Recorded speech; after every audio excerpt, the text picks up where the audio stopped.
ಮಕ್ಕಳಿಗೆ ನಾಟಕಗಳನ್ನು ಮಾಡಿಸ್ತಿದೆ, ಮತ್ತು ಹಿರಿಯ ಕಲಾವಿದರಿಗೆ ನಾಟಕಗಳು ಮಾಡಿಸೋಕೆ ಇಲ್ಲಿ ಬರ್ತಾ ಇದೆ. ಮಾಲ್ತೇಶ್ ಅವರು ನಾವು ಇಲ್ಲಿ ಬಹಳ ವರ್ಷಗಳಿಂದ ಕ್ಲಬ್ನಲ್ಲಿ ಕೆಲಸ ಮಾಡ್ತಾ ಇದ್ದೀವಿ. ಇದು ನಮ್ಮ ಒಂದು ಕರ್ಮಭೂಮಿ ಜಾಗದ ಬಗ್ಗೆ ನಮಗೆ ಬಹಳ ವಿಶೇಷವಾದಂತಹ ಪ್ರೀತಿ ಇದೆ.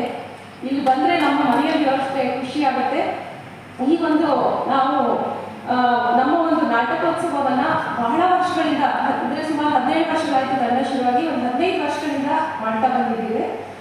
ಬೇರೆ ಬೇರೆ ಕಡೆ ಮಾಡ್ತಾ ಇದ್ವು. ಈ ವರ್ಷ ಕ್ಲಬ್ನ ಸಹಯೋಗದೊಂದಿಗೆ, ನಮ್ಮ ಸಚಿವಾಲಯ ಕ್ಲಬ್ನ ಸಹಯೋಗದೊಂದಿಗೆ ಈ ಒಂದು ನಾಟಕೋತ್ಸವ ಇಲ್ಲಿ ಮಾಡಲಿಕ್ಕೆ ನಮಗೊಂದು ಅವಕಾಶ ಕೊಟ್ಟಿದ್ದಾರೆ. ಅವರಿಗೆ ಧನ್ಯವಾದಗಳು. ನಾಟಕ ಇರೋದ್ರಿಂದ ಬೇಗ ಒಂದು ಸಭಾ ಕಾರ್ಯಕ್ರಮ ಮುಗಿಸಬೇಕಾಗಿದೆ. ಹಾಗಾಗಿ ನಾಟಕ ನೋಡಲಿಕ್ಕೆ ಬಂದಂತಹ ತಮ್ಮೆಲ್ಲರಿಗೂ ನನ್ನ ಹೃತ್ಪೂರ್ವಕ ಧನ್ಯವಾದಗಳು. Thank you.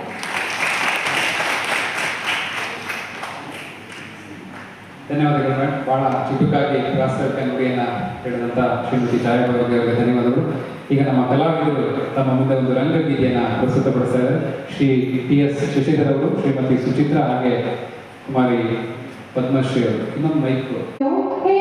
ಸ್ವಾಮಿ ನಾವು ನಿಮಗ, ಸ್ವಾಮಿ ನಾವು ನಿಮಗ,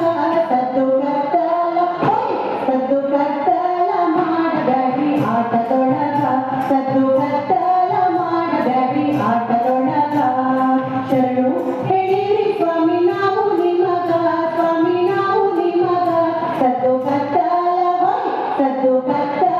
ಮಾಡಬೇಡಿ ಆಟದೊಳಗ, ಸದ್ದು ಕತ್ತಲ ಮಾಡಬೇಡಿ ಆಟದೊಳಗ. ಸಣ್ಣ ಹುಡುಗರು ನಾವು ಬಣ್ಣಕ ಹೇಳದವರು, ಚೆನ್ನಾಗಿ ಕೇಳಿರಿ ನಮ್ಮ ಕವನ. ಸಣ್ಣ ಹುಡುಗರು ನಾವು ಬಣ್ಣಕ ಹೇಳದವರು, ಚೆನ್ನಾಗಿ ನೋಡಿರಿ ನಮ್ಮ ಕಥನ. ಶರಣು ಹೇಳಿರಿ ಸ್ವಾಮಿ ನಾವು ನಿಮಗ, ಸ್ವಾಮಿ ನಾವು ನಿಮಗ, ಸದ್ದು ಕತ್ತಲ ಮಾಡಬೇಡಿ ಆಟದೊಳಗ, ಸದ್ದು ಕತ್ತಲ ಮಾಡಬೇಡಿ ಆಟದೊಳಗ. ಈ ಒಂದು ಕ್ಲಬ್ಗೆ ಪ್ರಶಸ್ತಿಯನ್ನು ಸಹ ತಂದುಕೊಟ್ಟಿದ್ದಾರೆ. ಅವರಿಗೆ ಈ ಸಂದರ್ಭದಲ್ಲಿ ಈ ಒಂದು ರಂಗಗಳನ್ನು ಸಂವಹಿಸ್ತಾ ಇದ್ದಾರೆ. ಅದೇ ರೀತಿ ಶ್ರೀಮತಿ ಮಂಜುಳಾ ಮೇಡಮ್ ಅವರು ಸಹ ನಮ್ಮ ಸಚಿವಾಲಯದಲ್ಲಿ ಸೇವೆಯನ್ನು ಸಲ್ಲಿಸಿ ನಿವೃತ್ತಿಯಾಗಿರ್ತಕ್ಕಂಥ ಹಿರಿಯ ಅಧಿಕಾರಿ.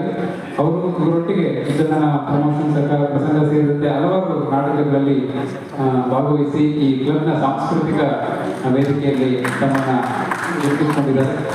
ಹಾಗೆ ಮತ್ತೋರ್ವ ಅಧಿಕಾರಿ ಶ್ರೀಮತಿ ಉಮಾವರ್ಧಯ ಮೇಡಮ್ ಅವರು ಬೇರೆ ಒಂದು ಸಭೆಯಲ್ಲಿ, ತುರ್ತು ಸಭೆಯಲ್ಲಿ ಇರೋದ್ರಿಂದ ಅವರು ಈ ಸಭೆಯಲ್ಲಿ ಭಾಗವಹಿಸ್ತಾರೆ. ಹಾಗೆ ಮತ್ತೋರ್ವ ಯುವ ಕಲಾವಿದರು ಶ್ರೀ ಶಿರೀಶ್ ಚಂದ್ರ ಅವರು, ಅದಮ್ಯ ರಂಗ ಸಂಸ್ಕೃತಿ ಟ್ರಸ್ಟ್ನ ಯುವ ಕಲಾವಿದರು. ಅವರು ಸಹ ಒಂದು ವೇದಿಕೆಯಲ್ಲಿ ಅವ್ರಿಗೂ ಸಹ ಒಂದು ಗೌರವ ಸಮರ್ಪಣೆ ಆಗ್ತಾ ಇದೆ ನಮ್ಮ ಹಿರಿಯ ಸಾಹಿತಿಗಳಾದಂಥ ಶ್ರೀ ಹಂಪ ನಾಗರಾಜಯ್ಯ ಅವರಿಂದ.